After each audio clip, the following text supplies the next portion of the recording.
Olá pessoal, salve Maria, Deus abençoe. Hoje eu vou falar sobre o atentado ao Papa Francisco, Então, eu não sabia dessa notícia, eu fiquei sabendo recentemente. Então, é algo surpreendente porque vou fazer uma reflexão inclusive sobre os atentados que os papas sofreram, esses últimos papas, na verdade, né? Desde João Paulo II, Bento XVI e agora o Papa Francisco. O Bento XVI, por incrível que pareça, ele era muito mais rígido e não sofreu nenhum tipo de atentado. Assista esse vídeo, né, de um jornalista falando sobre esse livro que vai ser lançado sobre o atentado que o Papa Francisco sofreu. Uma revelação surpreendente. O Papa Francisco escapou de um assassinato no Iraque 3 anos atrás.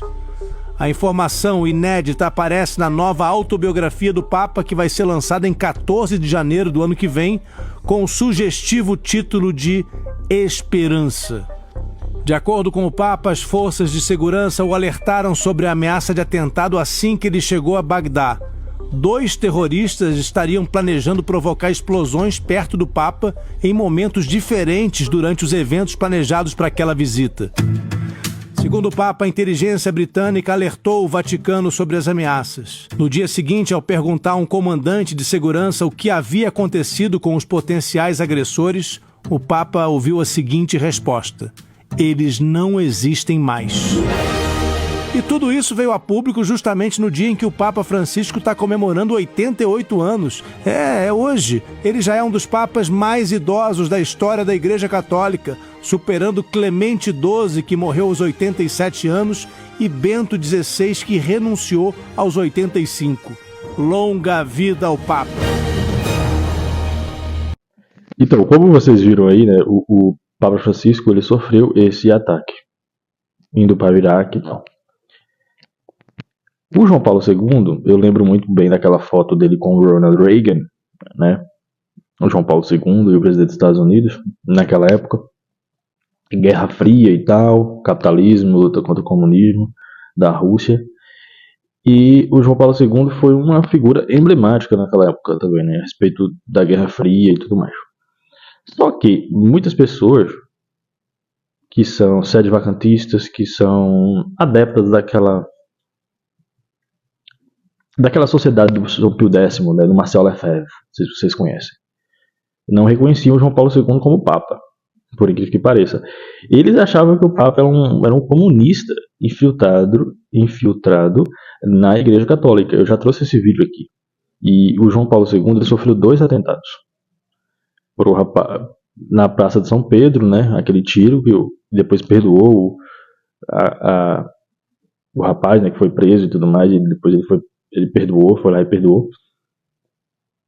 E depois ele sofreu outro ataque de uma pessoa que era católica, dentro da Igreja Católica, que acreditava que o João Paulo II era um comunista infiltrado na igreja. E depois veio o Bento XVI. O Bento XVI, né, por que pareça, eu não lembro nenhuma notícia de algum ataque que ele sofreu, apesar de que ele era um pouco mais rígido. Todo mundo conhece ele, um pouco mais por ser contra a teologia da libertação, por exemplo, né? E agora o Papa Francisco. O Papa Francisco, ele é mais conciliador e tudo mais. Tem gente que acha que ele é um novo comunista infiltrado na igreja. Também, assim como alguns acharam que o João Paulo II era. E ele sofreu esse ataque aí. Mas o incrível que eu percebo é que os papas sempre eles são aquelas figuras que estão na mídia e tudo mais, sempre vão sofrer de alguma forma pela exposição, obviamente, pelo que eles vão declarar, pelas opiniões deles. Então, o papado é algo muito difícil, realmente. É uma prova de amor, realmente. E a exposição que eles têm, né, por causa de suas opiniões, por causa daquilo que eles seguir a tradição, ou por algumas vezes também soltar algumas declarações, como o Papa Francisco vem falando às vezes a respeito de bênção, de casamento homossexual. Muitas pessoas estão rejeitando muito isso, chamando de comunista e tudo mais. Tanto é que o Bento XVI ele chegou a renunciar. Ele não aguentou porque ele Na verdade, ele denunciava tantas coisas e acabou que a saúde dele estava muito debilitada e ele acabou saindo. E é isso, pessoal. Esse livro vai ser lançado, né, em breve, a respeito desse fato que aconteceu com o Papa Francisco. Mais um atentado contra o Papa. Salve Maria, Deus abençoe. Até o próximo vídeo.